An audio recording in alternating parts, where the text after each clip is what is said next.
Right, folks.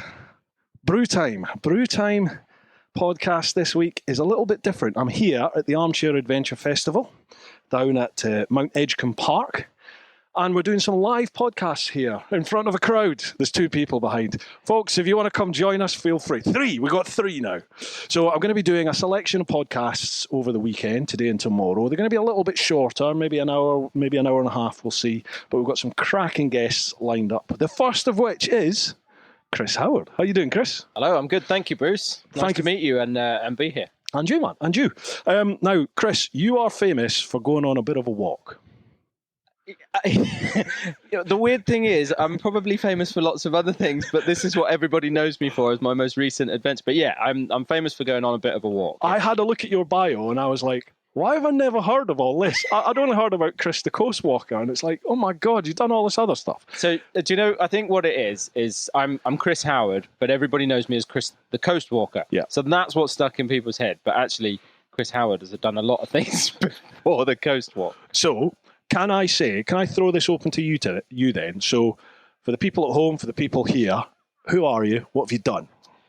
I am Chris Howard, Chris the Coast Walker, British adventurer, fellow of the Royal Geographic Society. I've walked the Himalayas, walked the whole of the western archipelago of Thailand and all of its islands. I've backpacked across Russia. I've overlanded in Morocco, been up the Atlas Mountains. I rode across the Atlantic Ocean before anybody else rode across an ocean. I did it when it was still cool. I don't mean that for you guys over there who are leaving in January. We've already had a chat. I walked around the entire coast of Britain. I have done all sorts of other mad things: marathon runner, triathlons, long distance swims. And most recently walked the entire coast of Britain. And I'm a dad. So. Why do I not know about any of that other than the walk around the UK? What happened? So I think probably that when I first started adventuring, I literally left home just before the age of 18 and went off into distant realms unheard of by any of my friends and family. Smartphones didn't exist. I didn't have a mobile phone, let alone a smartphone. Yeah. Now the world is totally different. You know, we've got amazing guys here from Splash Maps.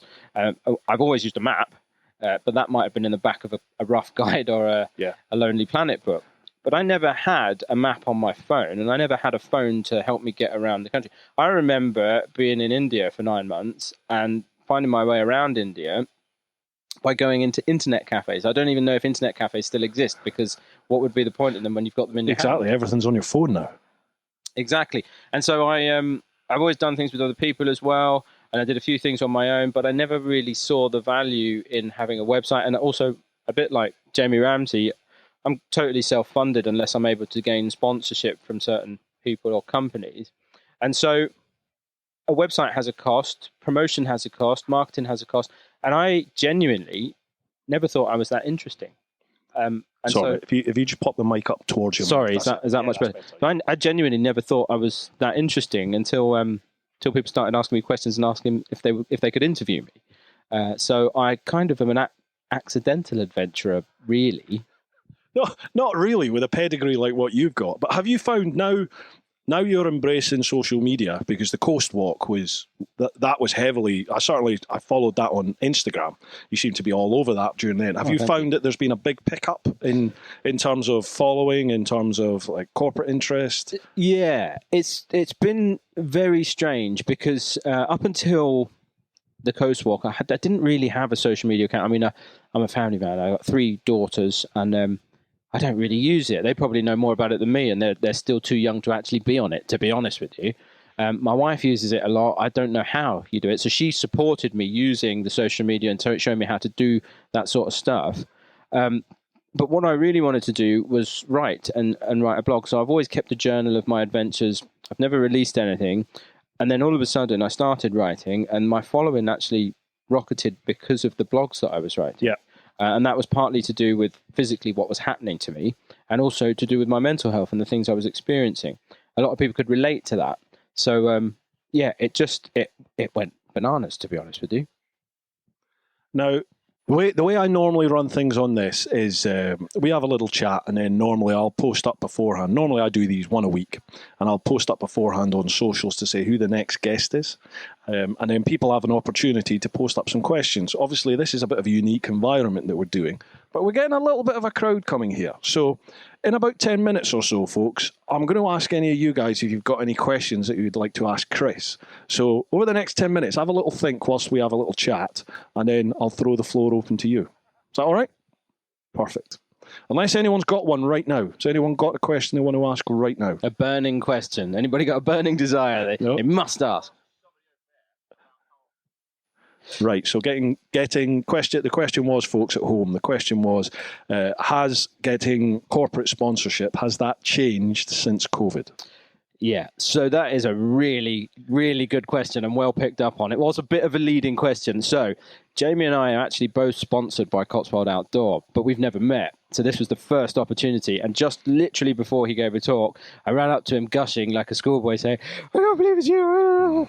And we had a little chat, and hopefully we might have a beer together later. But the reason I asked that is because I'm about to do something in November, and I'm struggling now to get sponsorship for it. But conversely, to a lot of other people, just post-lockdown, I managed to gain quite a bit of sponsorship because I was suddenly doing something that nobody else was doing. And actually, it was a good news story where there'd been lots of negativity in the press. Yeah. So, that kind of helped in a way for me. But it is much, much more difficult to gain corporate sponsorship now. That's interesting. See, I did my trip on the bike 10 years ago, and it was nigh on impossible to get corporate sponsorship. I sort of had by a fluke occurrence, sort of a third of the way through the trip, managed to pick up a sponsor, but I wasn't even looking at them at that point. They approached me, so it was a total fluke. But everywhere else, people would give kit, but they just wouldn't give the actual readies, funds, to help with it. I found that massively hard to get the financial side of it. How did you go about? Because obviously you've got a wealth, you've got one heck of a CV there of things you've achieved.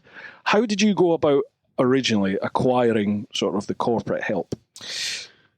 So actually, a lot of my early adventures, I think, were quite selfish, and I did them because I had no responsibilities. I was a young man. I'd saved money by working in jobs and leaving school and things like that, and I just was fully self-funded. So I always expected to be that way and fund my adventures myself. It wasn't until I decided to row the Atlantic that became a reality of, actually, I can't do this myself. This is way too expensive. And now, this was 10 years ago. Now, it costs 10 times what it did for me to row the Atlantic. And I was fully unsupported. I didn't do it as part of the Talisker Whiskey Challenge. I didn't do anything like that. I didn't do Woodvale or anything. Do you know how cool that sounds to say that you rode the Atlantic without any support? Well, you say that, Bruce, but I was explaining to these guys earlier, and just like I quipped about it, when I rode the Atlantic with my best friend, we were the first unsupported crew since the original Harbour Crossing, which is cooler, right? However, none of my friends, none of my family, nobody we knew anybody that had rowed an ocean. Now, I guarantee you there's 50 people at this festival that have rowed an ocean. Yeah. And so it's not really cool anymore. And so for me, it feels like a strange thing. But actually, it's a nice community to be part of. And, these guys knew who I was before I even asked them what they were up to, and that was lovely, and we're going to have a little planning session together at some point as well. There you go. The whole adventure, not just, I used to think it was the bike adventure community was really close-knit and tight, but it's actually everybody, isn't it? Like, especially events like this where it's not just motorbikes, it's all sorts of stuff. Everyone, if you have that mindset of getting out there, going for it, doing it, and you're open to meeting people as you would be coming to events like this and when you travel, everyone has that same sort of mindset, don't they? Everyone's very friendly, very open. Indeed, and I think that's partly to do with adventure mindset. Adventure isn't really a job. I might do it professionally and I might try at least to earn money out of it where I can. But the truth is, it isn't a job and it's not a vocation. It's a way of life, and it's a way of thinking and approaching the way you do things. You can apply it in every walk. And at the moment, I go into corporate organizations, companies give talks and do motivational things and team building sessions and stuff like that. That is a way to fund adventure. That's a job.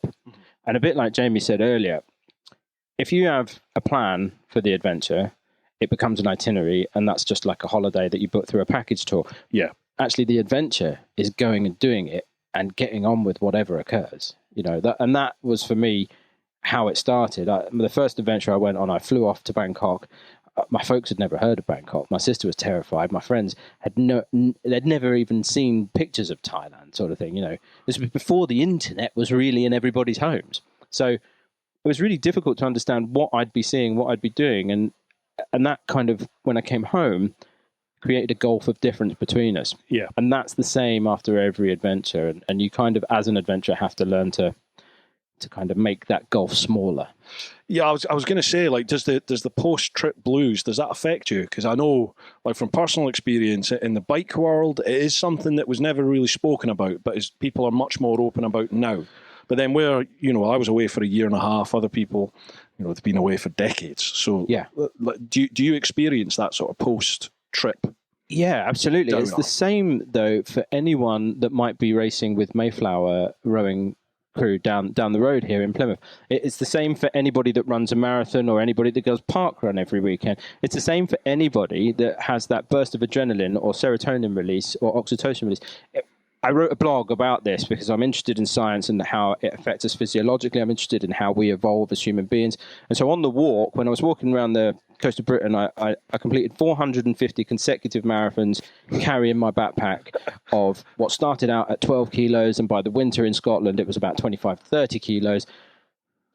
That all sounds very, very difficult, but actually, you evolve very quickly. You get used to things. Your body is so amazing. And physiologically, what it's doing is giving you little reward systems every second. So the end of every day, I was getting that hit of serotonin, that hit of oxytocin, that hit of adrenaline. All the way, I was on this massive cocktail of natural drugs. Then you come home and it's gone. That's not because you've got post-event blues that everybody says, oh, you shouldn't be like this. You've done it now and that's a great achievement. You should be proud of that. Yeah. It's a physiological thing. It's a chemical response pattern. You are going to feel low because those chemicals are no longer giving you that reward feeling, that pleasure sensation. So how do you deal with that then? Being somebody that does this professionally, because you must get that time and time and time again. How do you deal with it when you come back? Is it focus on the next thing? That's a better answer. I was going to say beer helps, but it is, focus on the next thing, a bit like Jamie said earlier. Again, I keep referring to him mainly because I'm still in that like school kid crush phase. Anyway, it's focus on the next thing. Think about what you've done. Have the perspective about it. What you've done is amazing, but nobody cares more about it than you. Yeah, totally. And that's the truth. You're giving me a podcast now, but you get home after this massive adventure, there's a big celebration, everybody comes to meet you, they all go home. You're the one that has to wake up the next day and think, what next? Yeah. I can relate to that massively. Yeah. So, did you say Thailand? Well, Thailand was your first adventure. And what did you do out there? Yeah, and what a place to have a first adventure, absolutely, right? Yeah.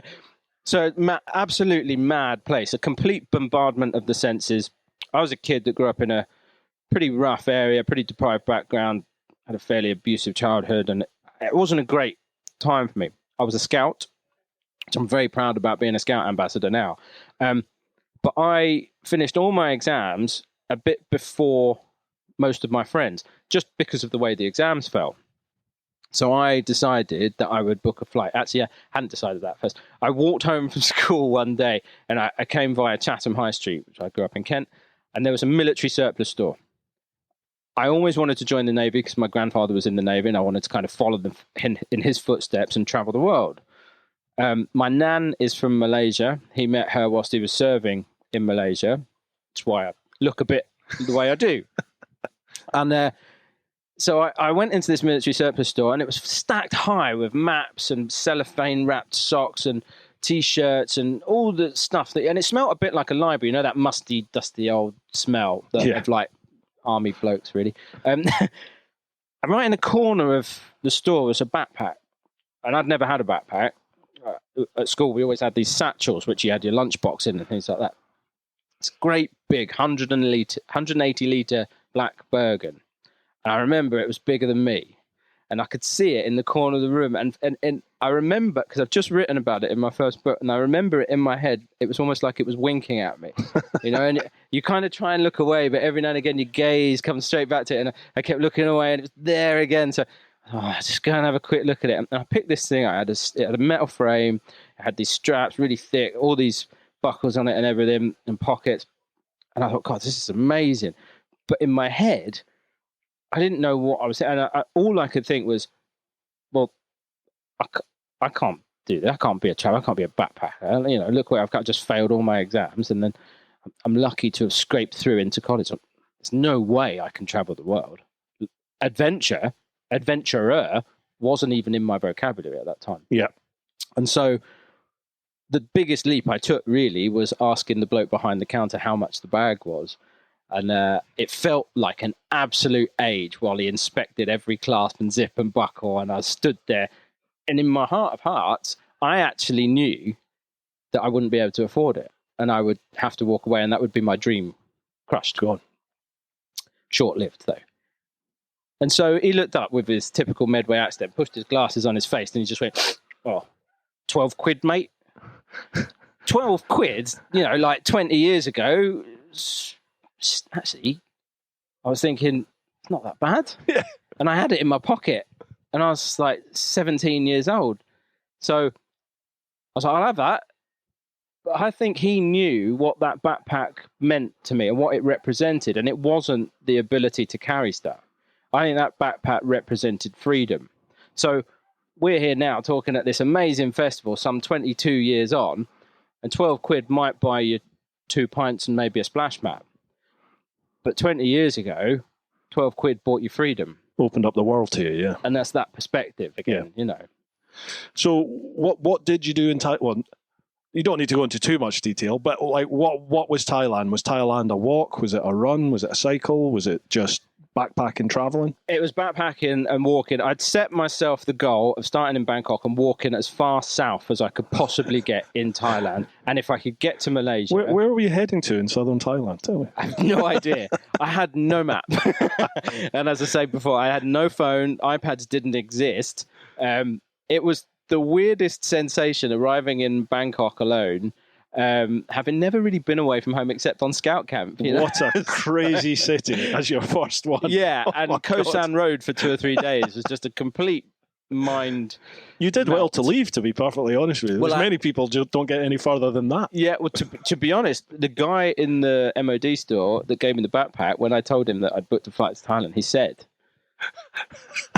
get out of Bangkok as you might need these as well, son. Yeah. And he's speaking as a former officer in the army and has a lot of experience, I'm sure.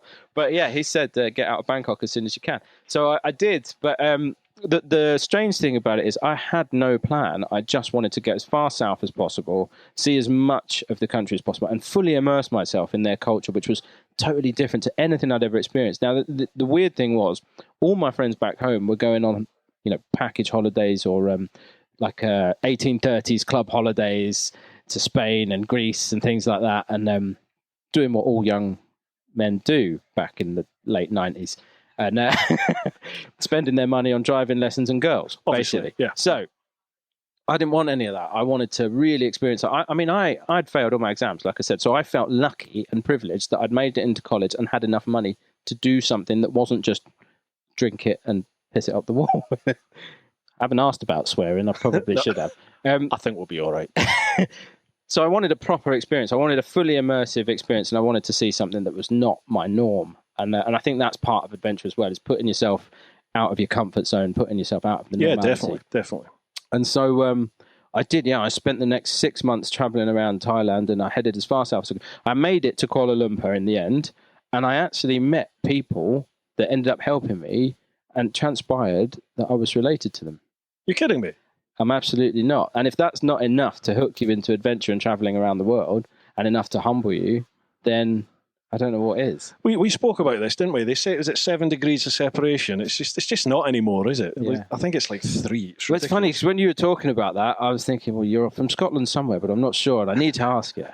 So northeast I'm from, north of Aberdeen, up near Peterhead, Fraserburgh. Right, yeah, okay. I know exactly where. A wee village called Mintlaw. Don't know if you've ever heard of it. It's not on the coast, is it? It's just inland. Yeah. Sort of bang in between Peterhead and Fraserburgh. Okay. I know. Yeah.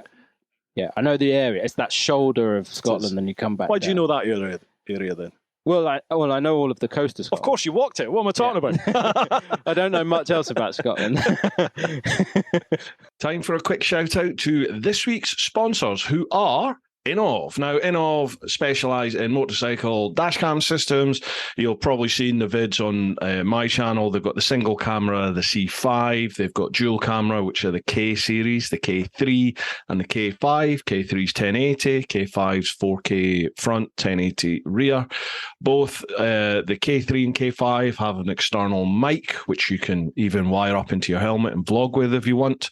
If you look at my California Superbike School Day vids, the audio, the onboard audio is all via the Innov K5 system.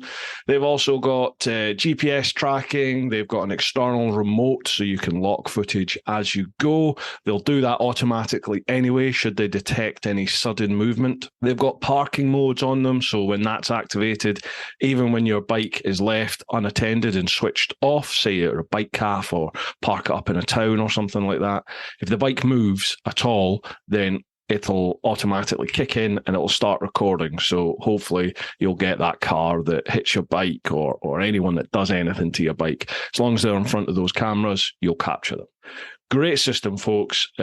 Invaluable in terms of any accidents for insurance, because the first thing your insurance is going to ask is there CCTV or witnesses? And if you have one of these Innov systems fitted, then you're covered. Providing you're in the right, you're totally covered. Well worth getting, folks. Head to the link down below. I've got the Innov UK website link down below. So if you're listening to the show notes, check that out. If you're watching the vid, have a look in the description. It is a referral link that just lets Innov know you've come from me, which helps me massively in terms of the sponsorship. It shows them they're getting bang for their buck. If you use the code TEAPOT, TEAPOT, then you'll get, I think it's 5% off any of the Innov cameras. And if you use the link to the Techologic website, they're the one that do like the DC1 and XV1 helmet cameras. If you use the code TEAPOT, you'll get 5% off them as well. So a huge thank you to Innov for all their support.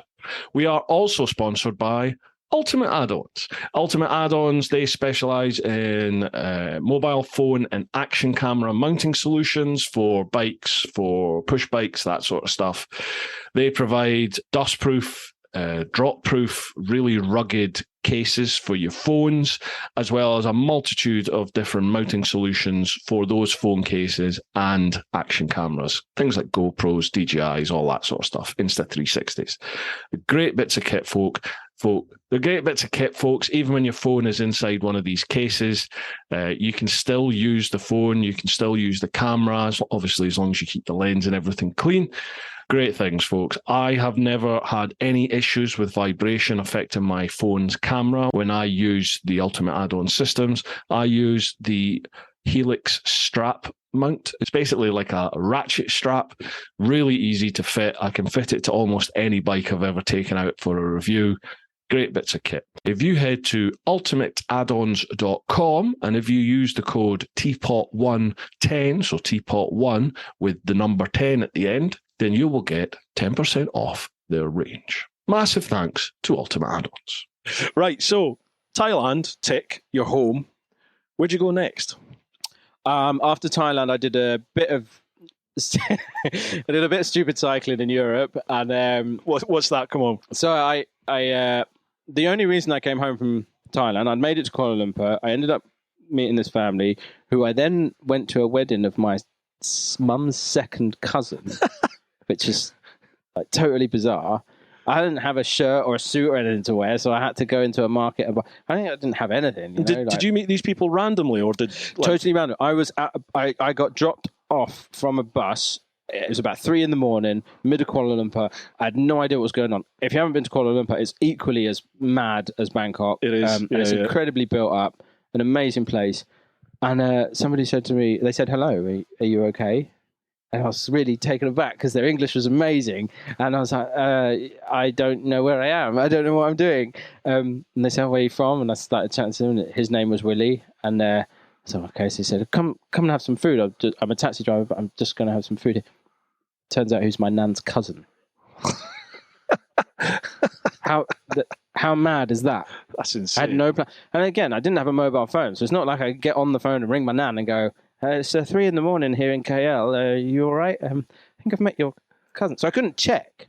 And so it wasn't until I got home to England and told her, she said, she just burst into tears because she said, you were there when you were 4. Wow. And I had all these feelings of thinking, oh, this is familiar, this is strange.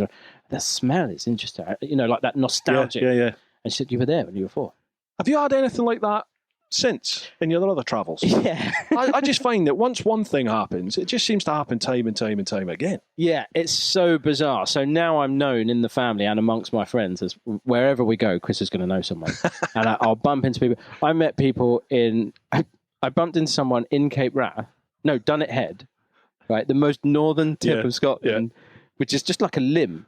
It's out in the middle of nowhere. Not much there. I met someone there on a day that I'd walked there just after Storm Arwen, or during that storm, and they'd decided to come up from Cornwall with their other half to visit the lighthouse. What, and you knew them? Yeah. And not only did I know them, I'd known them since I was a child when I used to go on holiday in Cornwall.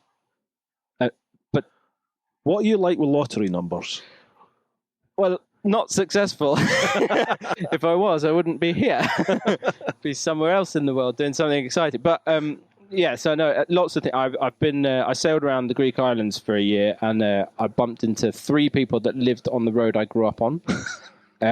Totally random. Right. I went to Morocco. I surprised my wife for a birthday one year, and I took her to Morocco, and we went to the Yves Saint Laurent garden in the morning, and in the afternoon we were going off trekking into the Atlas Mountains for 10 days. We got on the coach into the Atlas Mountains, and the people sat next to us were from the village that she grew up in Derbyshire, but they were on holiday with friends that knew my mum.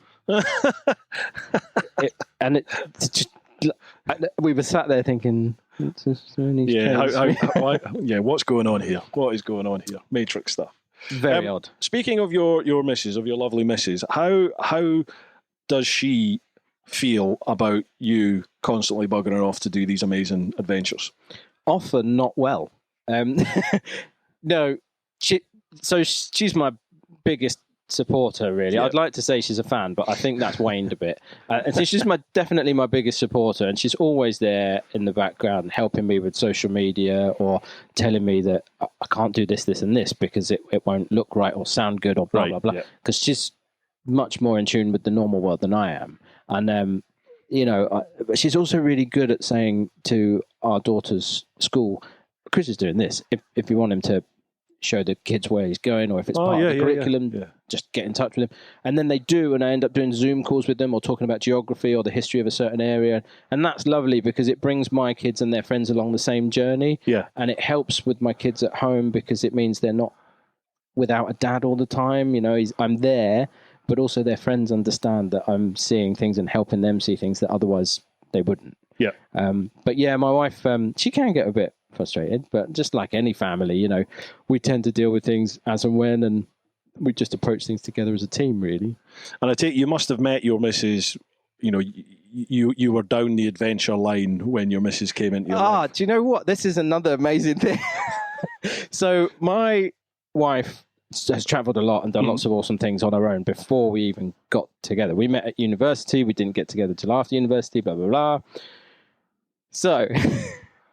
Remember my nan, who was from Malaysia, and my granddad was stationed in Malaysia in the Navy, and he met my nan there. Well, my wife's grandfather was a Royal Engineer, and he was stationed in Malaysia, and he played football for the Army. My granddad played football for the Navy. Bearing in mind, my wife grew up in Derbyshire, and I grew up in Kent, and we met in Cambridge. Our grandfathers played football against each other in Malaysia. And we only found that out after my grandfather and her grandfather died, and we found the newspaper clippings and all the records. What do you make of that? There's got to be something going on, surely. That pure coincidence? I don't, I'm a massive introvert and sort of a bit philosophical. I write angsty existentialist blogs most of the time, and I don't believe in fate or anything like that. Do you not? No, I just don't. Even after all that? Doesn't compute. for me, it's massive coincidence. And my wife teases me about it because she says there's more to it than that. It's got to be. And I say, but there can't be, because if there is, then my whole world paradigm has shifted. And I can't believe that, because if that is true, then my whole life and the whole mental approach I've had to things is a lie. I get that. I was like you before I travelled, and then since I've travelled, I'm now, I have the mindset like your wife has. I was very logical, very black and white. I didn't believe in all manner of different things. If there was no logic to it, don't be daft, don't be crazy. Now I'm definitely much more open to stuff now. So I think I'd partially agree, Bruce. So I think the thing is, I'm always been a bit black and white, but the thing for me is, I want to find something spiritual. Yeah. I've never had a spiritual bone in my body. I find it difficult with religion, especially. However, I feel like the outdoors and the natural environment is my spiritual home. I think that can do a lot for people. I think it's very educational. I think it's very healing. I think it's very humbling. But I also fully believe, and I'm committed to the belief in human beings being good for each other. Humankind is where it is. It's not some spurious belief in something you can't see or evidence. And you find, like, the more you travel, the more you do, the more people you meet, you realise that everyone's the same. It doesn't matter who they believe in, what language they speak. Everyone's the same. We're all the same, and part of the talk that I will be giving tomorrow, because I sneak preview, I haven't written a talk for the main stage tomorrow. Are you winging it? Deliberately, because I gave a talk recently at a university, and they were really interested, they were really excited, but in my head I was thinking, God, I've done this a few times now, and I'm a bit bored of it. So I'm going to an adventure festival, and why is everybody here? What do they want to hear? And the reality is, people want to hear the anecdotal stuff. They don't want me to list the things I've done, and because anybody could go and do that, or you could just read my bio or website or read an article. So tomorrow is going to be totally different, and there's going to be a bit of audience participation. As you lost half the crowd. Yeah, I know. Just done myself a massive disservice. There's no audience participation. There's lots of Q&A section, and it might not be any photos. I haven't decided. It's just going to be what it is. And because I want to connect with people. Yeah. And I feel like that on stage. Sometimes you can feel very closed off up there, and you feel like you're kind of lording it over people, and that's not how it should be. And especially at an adventure festival, people have come to not just hear about adventure, they want to be brought along the adventure. They want to feel something. So I want to make people feel something. If I can do that, then they might remember it, and that would be more useful. Yeah, definitely. I really enjoy the conversation part, hence why I started the podcast and do things like these. And when I do these talks, I kind of just sort of batter my way through the presentation, because I know people have always got questions, don't they? So, but what I find is a lot of people are a little bit reticent to put their hand up and ask questions in a group. So they come and find you in the bar afterwards, and then that's when people start doing their own sort of individual research, don't they? It's like, what happened here, and how did you deal with that? And you can really tell people in depth and detail about. Yeah, absolutely. And I, without sounding like a desperate, lonely heart, I am here just by chance on my own this weekend. It was only decided yesterday that I'd be here alone. My family were coming, and some of my friends were coming. But it's turned out that I am away. So if I do get spotted at the bar or somewhere and people want to ask me so, I'm more than happy to talk, because I've got nothing else to do except for drink beer, and that's probably not good for anybody. Yeah, I know where you're going to be later. You'll be in a heap. Avoid him in the red T-shirt, whatever you do. I'm colourblind, don't worry. Right, talking of audience participation, has anyone got a question? Yes, bud. So that was a question about mode of transport. Sorry, I'm just going to reiterate for the people at home. That was a question about mode of transport. Basically, walking, a bit too slow, but really good mixing with people. Motorbikes, very fast, good for covering distance, but you haven't got the same engagement with people. So this chap's gone for cycling as a happy medium. I think this is a fantastic question. Absolutely brilliant, because I love driving. I always love driving, because it's like, as a kid, I couldn't afford computer games, and kids these days are always on tablets or like in gaming chairs and doing stuff like that. But for me, driving is like the ultimate computer game, right? Because you've got to constantly think about what's behind you, what's next to you, what's there, what that sign means, what this means, how fast you go, and that in itself is an adventure. Whether you're going to the shop or whether you're driving 6 hours to come and talk to 5 people in an audience, but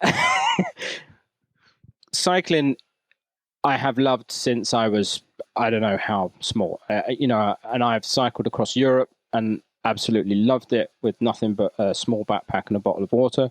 And it's the best way to see a country and really digest it. So I think that's a good choice for you. However, walking, I read an amazing Victorian study about walking. The reason I love walking, and I've always loved walking, but and this is partly why I felt like I evolved from one thing to another thing by walking around the coast of Britain, just the distance and the level of time that I was walking. In the study, it talks about how the cadence and the rhythm of walking naturally is really conducive to thinking and the way the brain operates.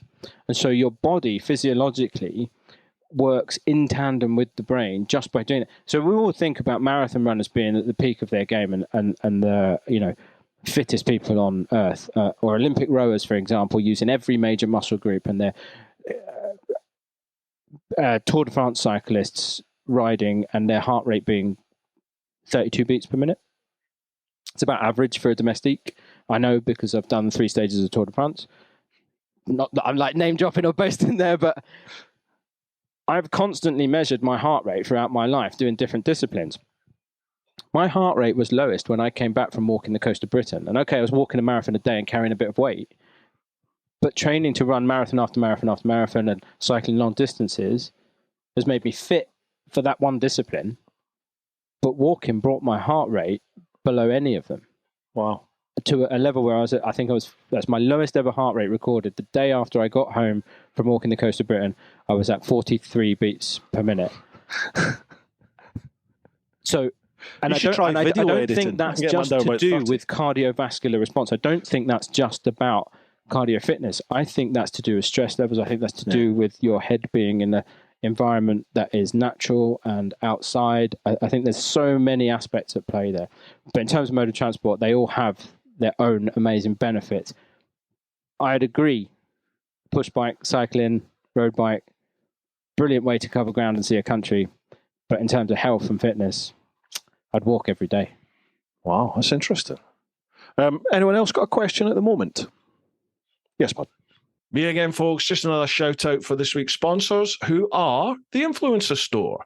The Influencer Store helps you build your brand big or small, providing you with a solution and apparel. We help you to increase your fan base while supporting you with starting your own influencer clothing line with nothing more than just an idea or design, and there are no hidden costs. For more info, come check us out at theinfluencerstore.co.uk or drop us an email at online@influencerstore.co.uk for more information. And now, if you've got any of my merch over at TeapotOne.com, all of that is handed by Roger and Charlotte over at the Influencer Store. It's really good quality. It's British made. That's why I've gone with them. So a huge thanks to the Influencer Store. Lastly, folks, this is just one from me. It's a massive shout out to each and every one of you who's listened to the podcast, each and every one of you that watches the vids, both here and across on the main TeapotOne channel. Thank you very much for all your support. Thank you very much for engaging in the comments, liking and sharing the social media stuff, liking and sharing the vids. Sharing vids is a huge thing. Really is. You've got no idea how much that helps. You bump you up in the algorithm. So if you enjoy what you watch, what you listen to, share it amongst all your mates. And thank you very much. For all those of you over in the clan on Patreon, not much I can say except, a heartfelt thank you. You folks go that extra mile, and I really do appreciate it. I couldn't do this without your support. If you fancy checking that out, head to patreon.com/TeapotOne. Okay then. Let's get back to the chat. Oh, that's a good one. Right, that one was, in terms of Chris's kids, which adventure would he like them to do in terms of what they'd get from it, and what adventure would he prefer them to do in terms of being with father? That's about right. Is that right? Is that something I thought? Wow, again, because are these guys plants? Have you some good questions? Very good questions. That's great, because I do a lot of schools talks and university talks, and a lot of the questions I get asked are about poo or bears. And, those are the ones just at the universities. The schools talks are even more interesting. But what a question! I think it's really tricky. So I've tried to gently instill a sense of adventure in my daughters. I've called them cubs since they were very small, and I think that alone gives them a sense of like they're wild. And certainly to me, they are bloody wild. So I take them up mountains all the time. Most recently in June, I took my twins we walked the Lycian Trail in southern Turkey, and then to finish, we summited Badagan, which is just over 2,000 meters. With your two daughters? Yeah, and it was like 40 degrees. That's mega. Yeah, so what the thing about that is, and this hopefully goes in part to answer the question, I want them to have the adventures they want, not the adventures I want. I realized on that trail and on that mountain that although they were happy and loving all of it, it was something I'd wanted to do for me. I didn't want to do it just for them.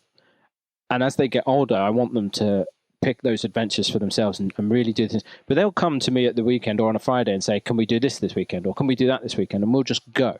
So I'll on a Friday night, I'll regularly pick them up from school in the camper van and won't even get changed. We'll just bundle down to Snowdonia or to Cornwall, and we'll go up a mountain and we'll camp up a mountain. Brilliant. Or whatever it might be, or go to the coast somewhere. And just I mean, they're not really interested in screens too much anyway. They're fairly young, but it's better than them sitting at home all weekend watching television and things.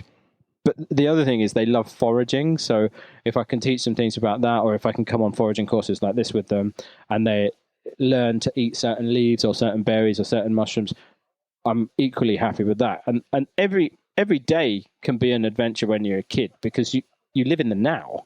You don't live in tomorrow or yesterday's drama. You live right now all the time. And I think that's partly what adventure should be for everybody, you know. Does that, I don't know if that's really answered the question, or if I've just like gone in a weird figure eight around. So we spoke about your kids there. What are they getting from this adventure, and what do you want them to get from it? What have you got from these adventures? Like, is there one in particular of everything that you've done so far where you've been like, yeah, I'm chuffed that I've done that, I've attained that more than the others? Well, you're asking just as good a questions as the audience now. It's almost like I do this for a living. It's like, yeah, I know. Yeah, so I would say, I think rowing the Atlantic probably cemented in me a sense of not just confidence, but confidence without arrogance, like a sense of drive, a sense of knowing who I was. Before that, all the things I'd done, I was doing selfishly, as I'd said. I'd deliberately set out on that particular adventure to raise money for a charity that was close to my heart. And I decided after all those selfish adventures previous that adventure in the future must have some resonance within me. It must have a purpose. It must be driven by purpose of some sort. Yeah. So if I could raise money for a good cause or raise awareness in some way, then that would be much better than me just doing a thing. So I raised just over £96,000 for Parkinson's UK. And it was great, and it was amazing, and I loved doing every bit of it. My grandfather had Parkinson's, and I just watched him decline as a child when I was growing up. So it really meant a lot to me. But that was a challenge like no other. It's not backpacking, it's not overlanding in Russia, it's not cycling across Europe, it's not, just walking. It's survival every day. There's no one else to rely on. You can't call your mum up and go, I pushed the wrong button on the washing machine. Like, do you know what I mean? It's like you're in the middle of an ocean. There's no one coming to help. If your water maker breaks, you've got to fix it. And that happened. And, there was a lot of things about that journey that taught us you're capable of anything. I've heard with the rowing the Atlantic, not wishing to pee on your chips or anything, but I've heard a lot of people have said it's not the physical challenge they thought it was, but it is the most mentally challenging thing they've ever faced in life.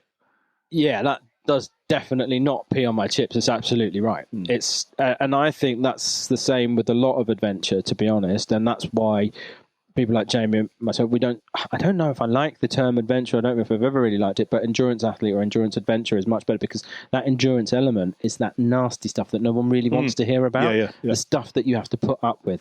And that is it. 80% mental, 20% physical. I'd say I never wanted to fail at anything. And I learned a really valuable lesson recently in early June this year, just before I went to Turkey. I was actually rowing around Britain in the GB Row Challenge. Now, I was going to be the first person to have not only walked around Britain, but to have rowed around it as well. Unfortunately, we were dramatically helicopter rescued off the Mull of Kintyre, having made it there from the Thames. So we got just over halfway around, and we did pretty well. I had an amputee on board. I was the skipper of the boat.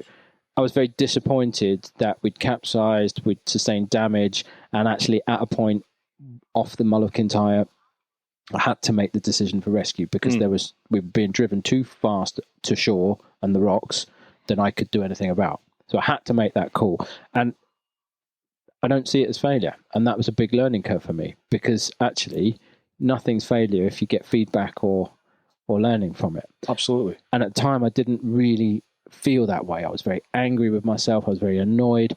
But the truth is, I'm a skipper that sent 4 other people home to their families. I could have been a skipper that lost 4 other people. Totally. And that adventure will always be there. If I ever want to do it again, I can go back and do it. And that's the point. And talking of that UK row, it's sort of, in the rowing regards, it's held as almost higher regard than the Atlantic. People say that is tougher to row around the UK coast than it is to row across the Atlantic. Is that correct? Yeah, so it is billed, the organisation bill it as the toughest rowing race in the world. Yeah. And I don't know if that's true. And I've said to them, I don't know if you can call it that, but it's definitely got a lot of elements that other rowing doesn't have. An ocean crossing or a point-to-point crossing is literally get out into open water, keep rowing. Most of the time, you're going to be blown pretty well in the right direction. Around the UK, there's so many different weather systems to think of, so many different tide changes. You know, every 6 hours, you've got to be on it. You've got to know where you're going. You've got to do your navigation, your meteorology. The weather systems change like that. When we left the west coast of Ireland, the east coast of Ireland, to come up to the west coast of Scotland, just before Rathlin, it was 25 degrees, crystal blue skies, 2 knots of wind, no swells. Literally mill pond. 45 minutes later, having started crossing the Irish Sea towards the Mull of Kintyre, 44 knots of wind, 4 metre swells, rising, and just nothing you could do, you know.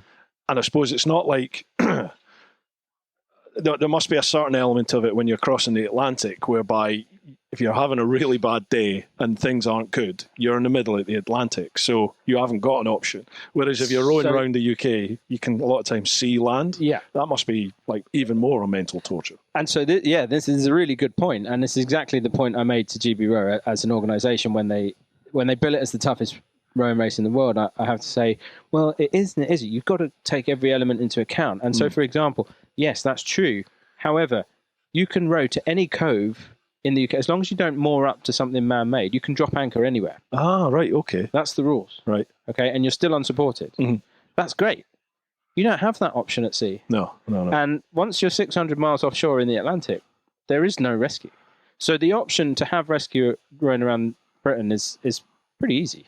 You know, you just get on the radio and say, or you let your EPIRB off and you say, I'm in a bit of trouble. And you know from training, and you know, based on how good the RNLI and the Coast Guard are, that you're going to be okay. Yeah.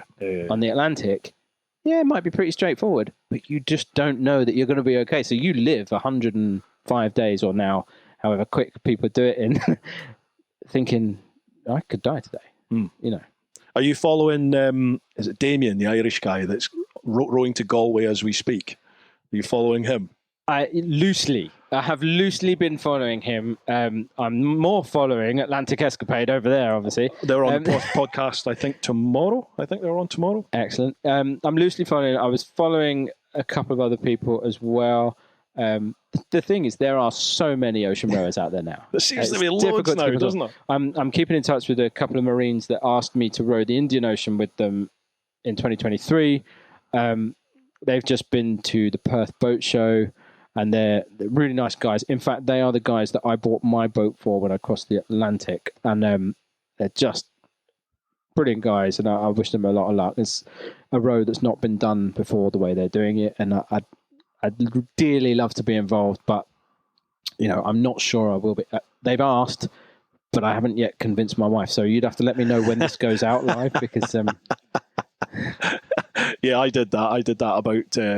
I have this thing in my head about cycling around the UK. I don't know why, but Jamie. Well, I literally I don't want to do any training. I just want to get on the bike and start going. And I sort of let that slip via podcast. So my wife happened to have somebody go, "Oh, when's Bruce heading off?" And she's like, What are you talking about?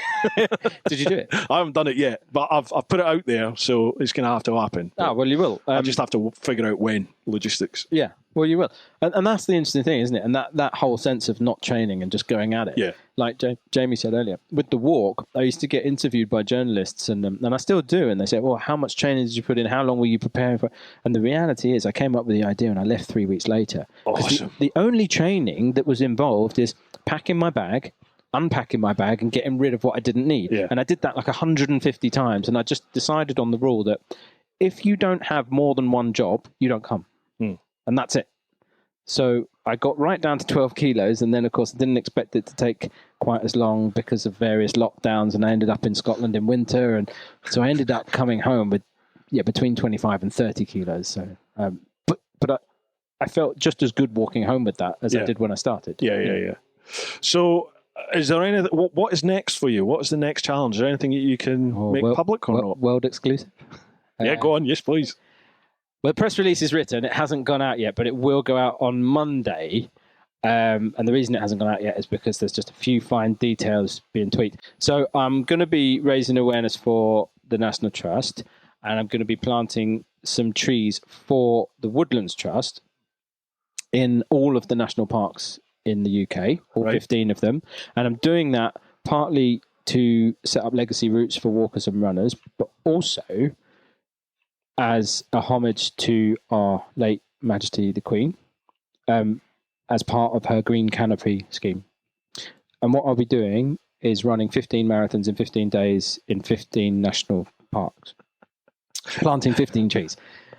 Wow. Simultaneously to that, I'll be collecting soil samples and water samples in each park for Nature Metrics, a science organisation who collate that data and look at the eDNA in those samples to work out all different types of biodiversity in those areas. When are you doing it, and where can people follow?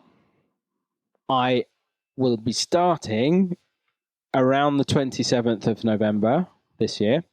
You can still follow me at my Coastwalker pages on socials. My website is thecoastwalker.com. I haven't started fully training because I just haven't had the time. Quite frankly, a lot of this stuff requires a lot of logistics, a lot of planning, a lot of meetings, etc. So the biggest hurdle I've had with this is that I'm working with two organisations fundamentally, the Woodlands Trust, who are supplying the trees and helping me with the green canopy scheme. Then I'm working with the national parks themselves, but I can only plant the trees in woodlands that are managed by the Woodlands Trust within the national parks. So my route is determined by that endpoint where I plant the tree. Yeah. And so each day will be very different because, for example, I will start somewhere up in Loch Lomond. I'll run that and then have something like a 5-hour drive across to the Cairngorms. And then from there, I'll have I think it's about another 5-hour drive down to Northumberland. And then from there, I've only got a few hours drive across to the Dales and then the Moors. So I get 2 shorter days, which really I'm looking at as my rest period. I was going to say, is that your recovery time then? Yeah. Yeah. So the longer the distance between the parks, the shorter my recovery time. Yeah. Folks, before we call it, that's nearly an hour. Has anyone got any other questions they'd like to ask? Yes, bud. Gotcha. So, question was, folks, meeting people when you're away doing these adventures, traveling, is it a great thing or is it a convenience? An inconvenience? It's great. Again, amazing question, and it's really difficult to answer because, there are times in adventure when you are on the bones of your ass. And you just don't want to speak to anyone, like not even your wife or your children, and you don't even want to have a conversation with yourself. And that becomes really hard because the only person going to motivate you to get up again is you. So it gets really, really tricky. But honestly, with the family in Malaysia and with other people that I've met, I have a fascination about it. And I always am a bit humbled by it because I think this is where I came from. There's an element of like, I wouldn't be doing this now And realistically, what I'm doing now could be understood if I knew a bit more about them and where they are and who they are. And so I only found out that there was a relation in that family from Malaysia that walked across America. But I'd never heard of him. I'd never met him.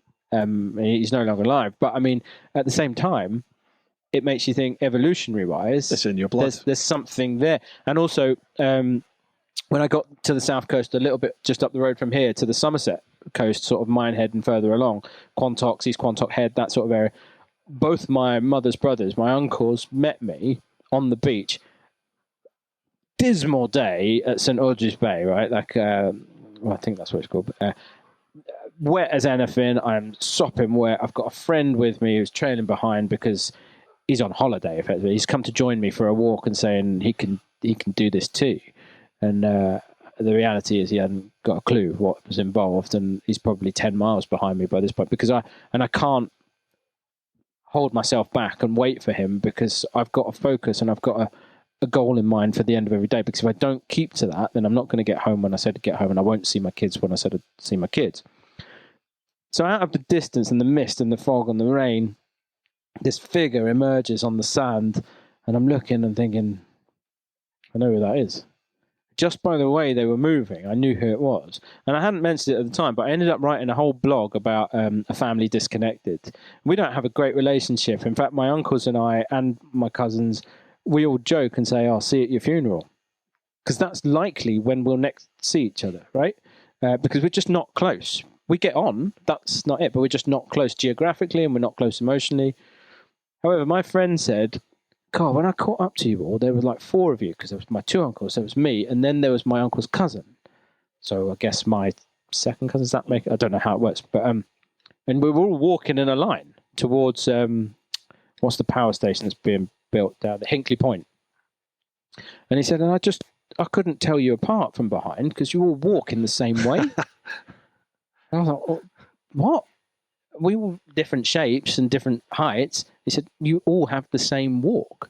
And when he said that, the more I looked at their mannerisms and different things, and then I got to go and see my second cousin's dad, who was my granddad's brother, and he just stood in the doorway and reminded me of my granddad, like, absolutely. And it was just that weird thread of blood running through us. And so that really intrigues me and fascinates me. And so I hope it never becomes a chore to meet people that are extended family because, I do find it fascinating. Right, that's us hit the hour. Folks that are here, thank you very much for your questions, for joining in. Hope you've enjoyed it. Folks at home, hope you've enjoyed this one. Make sure you head to Chris's socials. If you're listening to the podcast, check out the show notes. If you're watching the video, have a look at the description. I'll leave all these links down there. Make sure you donate to the is it the National Trust for the next one? Interestingly, having just done the walk around the UK and depleted my fundraising pool somewhat, and I think I've raised something like £250,000 for charity in the last 10 years at least. 45 of which is for BBC Children in Need, which I've just handed over. I'm not raising money for the Woodland Trust. Oh, okay. I'm raising awareness, and I'm raising awareness for the environment, and the more important thing behind it is to collect that data sample for the science to be studied. So it's more about our environment and making sure that, and actually going into winter and shorter days, I want to make sure that I'm giving people something positive to think about. And people suffer from seasonal affective disorder. They find it difficult to motivate themselves and get out in dark days. So I just want to bring beautiful places to them and make sure that they can keep getting out. Megapod. Right, folks. Well, just make sure you check his socials, give him some support, and follow along when he does this next challenge. Mate, I could sit and chat to you for hours. I'd love to get you on the podcast for real the next time, and we'll have a bit longer and get some questions and go from there. Been an absolute pleasure. Right, folks, hope you've enjoyed this one. Keep doing your thing. Look after those that you love. Get on out there whenever you can. But most importantly, live your life. Awesome. Cheers, folks. Thank you for all your questions. Amazing questions. Pleasure, man. Thanks, Bruce.